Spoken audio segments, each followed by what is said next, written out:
हाय दोस्तों, कैसे हैं आप सब। एक बार फिर से आप लोगों का बहुत बहुत स्वागत है। दोस्तों आज की वीडियो में हम बात करेंगे कि एक रेस्टोरेंट, फूड कोर्ट या फिर बार, इस तरीके का कोई भी फूड कोर्ट आप बनाते हैं तो कितने डिफरेंट टाइप की जो सीटिंग है वो इसमें होती है, तो वो आपको पता होना चाहिए। और इसी के साथ साथ ही कुछ ऐसे टिप्स जिसका कि आपको ध्यान रखना है जब आप रेस्टोरेंट को डिजाइन कर रहे हैं। और दोस्तों अगर आप चैनल पे पहली बार आ रहे हैं तो आप चैनल को सब्सक्राइब कर दीजिए अगर आप चाहते हैं कि इस तरह की वीडियोस आप रेगुलर आपको नोटिफिकेशन मिलते रहे। और अगर आपको वीडियो अच्छी लगे तो इसको लाइक जरूर कर दीजिएगा। तो चलिए शुरू करते हैं। सबसे पहले टाइप की सीटिंग के बारे में हम बात करते हैं जिसका नाम है बैंकेट सीटिंग। और इस सीटिंग में क्या होता है कि आपका टेबल लगी होती है और आपके आगे की चेयर, आपके सामने चेयर, फिर उसके बाद आपके पीछे फिर एक और चेयर, फिर टेबल, इस तरीके से जो है पूरा जो है एक रो चलती रहती है। फिर जैसे कि अब आप स्क्रीन पे देख रहे हैं, इसमें ये जो है इसकी कुछ स्टैंडर्ड डायमेंशन है। तो इसमें जो आपकी चेयर लगती है उसकी हाइट जो है वो 18 इंचेस रहती है। आपकी टेबल की जो हाइट है वो स्टैंडर्ड 30 इंचेस रहती है। और टेबल आपकी जो है 24 से 30 इंचेस रहती है। एंड आपका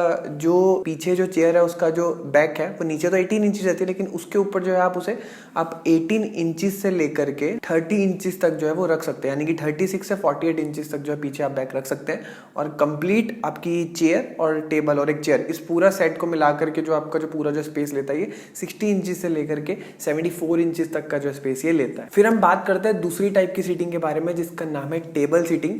और ये टेबल सीटिंग में क्या होता है कि आपका जनरली आपकी जो चेयर्स हैं वो आपकी नॉर्मल प्लास्टिक की रहती हैं या फिर कोई सॉलिड मटेरियल कहते हैं। इसमें कुशनिंग ऑलमोस्ट ना के ही बराबर रहती है। मतलब इसमें कुशनिंग पहली बात तो होती नहीं। अगर आप देखेंगे कोई भी फूड कोर्ट में इस तरीके की जो सीटिंग मिलेगी आपको, बाकी जो नॉर्मल जो इसकी जो डायमेंशंस हैं वो कुछ इस तरीके से थी जो मैंने अभी आपको बताई थी। और ये जो दिखने में जो है कुछ इस तरीके से होती है जैसे कि आप फोटो देख रहे हैं। और इसको जो आप 2 के मल्टीपल्स में, 4 के मल्टीपल्स में, 6 के मल्टीपल्स में, वो आपका जिस तरीके से स्पेस अलाउ करता है उस तरीके से इसमें रख सकते हैं। फिर दोस्तों बात करते हैं थर्ड टाइप की सीटिंग के बारे में जिसका नाम है बार सीटिंग। और बार सीटिंग जो यूजुअली आपने देखी होगी तो आप देख सकते हैं कि दिखने में कुछ इस तरीके से होती है। तो जनरली आपका जहां पर ड्रिंक्स सर्व होती है उसी के आपके साथ ही में जो है चेयर्स लगी हुई होती है, तो वहां पर बंदा बैठ के ड्रिंक्स को एंजॉय करता है। और इस चेयर की जो हाइट है वो ज्यादा रहती है। रीजन उसका यह है क्योंकि इसकी जो टेबल है उसकी हाइट भी जो है वो ज्यादा रहती है। तो जनरली इसकी जो हाइट है वो 42 इंचेस के आसपास जो इसकी टेबल की हाइट रहती है। तो उसी के अकॉर्डिंग आपकी जो चेयर है उसकी भी हाइट जो हमें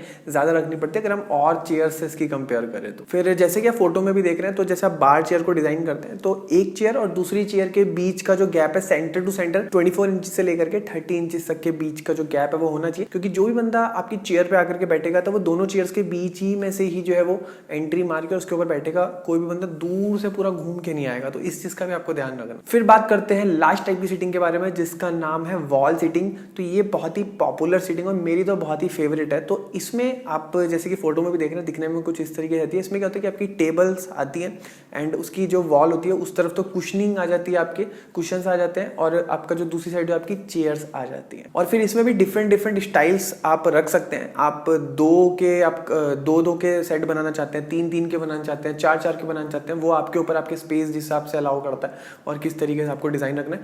बस आपको ये ध्यान रखना है कि दोनों टेबल जो है उनके बीच का जो गैप है वो लगभग 24 इंच से लेकर के 30 इंच तक के बीच में होना चाहिए। क्योंकि जो भी बंदा आएगा वो कुशंस पे बैठने के लिए, आपके जो सोफे जो लगे होंगे उस पे बैठने के लिए आपका जो है आपका टेबल्स के बीच का जो गैप है वहीं से ही निकल के जाएगा। तो उसके बीच का जो स्पेस है आपको सफिशिएंट रखना है। फिर एक और चीज का ध्यान रखना आपको, मान लिया अगर आपने टेबल सीटिंग लगाई है और टेबल की जो चेयर है वो जस्ट आपकी पीछे वॉल के आ रही है, तो वॉल और जो टेबल सीटिंग की जो चेयर है उसके बीच में आपको 6 इंच से लेकर के 12 इंच तक का एक गैप छोड़ना है। वो इसलिए क्योंकि कोई बंदा चेयर पे बैठेगा तो उठेगा तो चेयर को थोड़ा सा पीछे खिसकाएगा।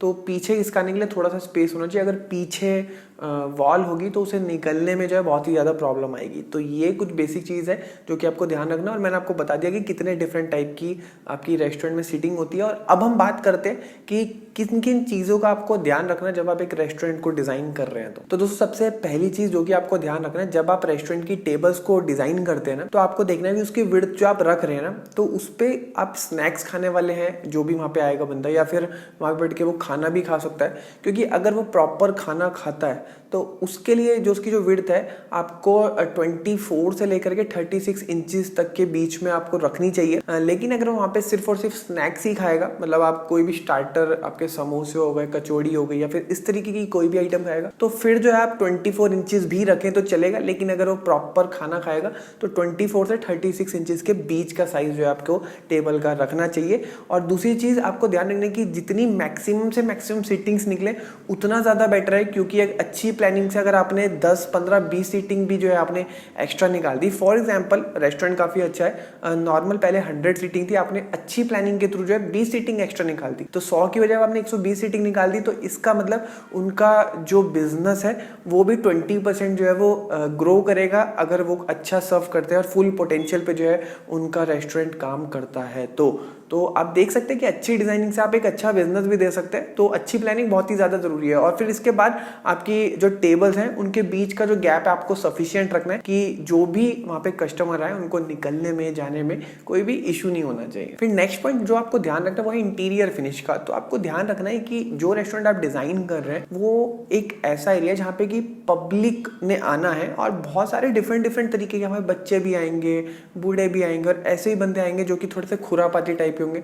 तो अंदर के जो मटेरियल्स हैं वो आपको ड्यूरेबल आपको रखने हैं और ये चीज माइंड में सोच के रखनी कि अगर किसी कारण वो चीज ब्रेक होती है फिर फ्यूचर में मेंटेनेंस उसमें करवानी पड़ती है तो लॉन्ग टर्म के हिसाब से जो है उसमें कोई भी इशू नहीं आएगा मेंटेनेंस वाइज, ड्यूरेबिलिटी वाइज, और उसको अगर चेंज करवाना पड़े तो कोई भी इशू नहीं आएगा। फिर एक रेस्टोरेंट में जो है आपकी किचन होती है तो कहीं ना कहीं एक पॉइंट रहता है कि अगर वहाँ पे फायर अगर मान लिया लग जाती है तो जो आपका मटेरियल है ना वो जितना ज़्यादा से ज़्यादा हो वो फायर रिटार्डेंट मटेरियल का यूज़ आपको वहाँ पे करना चाहिए। फिर नेक्स्ट जो टिप है वो है लाइटिंग को लेकर के। अगर आप रेस्टोरेंट में अगर लो लाइट का यूज़ करते हैं तो ये काफ़ी अच्छा मूड क्रिएट करती है और आपका जो डाइनिंग स्पेस है वो बहुत ही सही आपका जो है फील उसमें निकल के आता है। और अगर आप लाइटिंग को बहुत ही ज़्यादा कर देते हैं ना तो आपका जो रेस्टोरेंट का जो स्पेस का जो फील है ना वो बहुत ही ज़्यादा कैजुअल हो जाता है। तो बेसिकली जो रेस्टोरेंट है वो अपने मूड के अकॉर्डिंग अपनी लाइट को चेंज कर सकता है या फिर अपनी मूड के हिसाब से अपनी लाइटिंग को डिज़ाइन करवा सकता है। फिर अगर लाइटिंग के कलर की बात करें तो आप रेस्टोरेंट में जो है आप नेचुरल लाइट का यूज़ कर सकते हैं, लेकिन किचन में जो है आपको वाइट कलर की ही लाइट का यूज़ करना चाहिए क्योंकि वहाँ पे कुकिंग होनी है एंड जो वाइट लाइट है वो जितने भी कुक वहाँ पे काम करने वाले हैं उनको एक्टिव करेगी और जो आपकी नेचुरल लाइट है वो बाहर जो आपके रेस्टोरेंट में बंदा बैठेगा उनको एक रिलैक्स वाली फील देगी। और दोस्तों अगर आप मुझसे इंटीरियर्स को सीखना चाहते हैं ना तो ₹1 से आप इंटीरियर्स आप स्टार्ट कर सकते हैं। ऐप आपको नीचे डिस्क्रिप्शन बॉक्स में मिल जाएगी तो आप वहां से अपनी जर्नी को स्टार्ट करिए, आपको बहुत मजा आएगा और मैं आपको जो है इंटीरियर्स सिखाऊंगा जितनी भी चीजें हैं सारी। तो ऐप पे जो है काफी सारे कोर्सेज हैं और काफी सारे कोर्सेज जो है वो फ्यूचर में आएंगे भी, तो वहां पे आप एक बार चेक कर सकते हो और ₹1 से स्टार्ट कर सकते हो। तो दोस्तों आज के लिए बस इतना ही, मिलते हैं नेक्स्ट वीडियो में, तब तक के लिए जय हिंद, वंदे मातरम।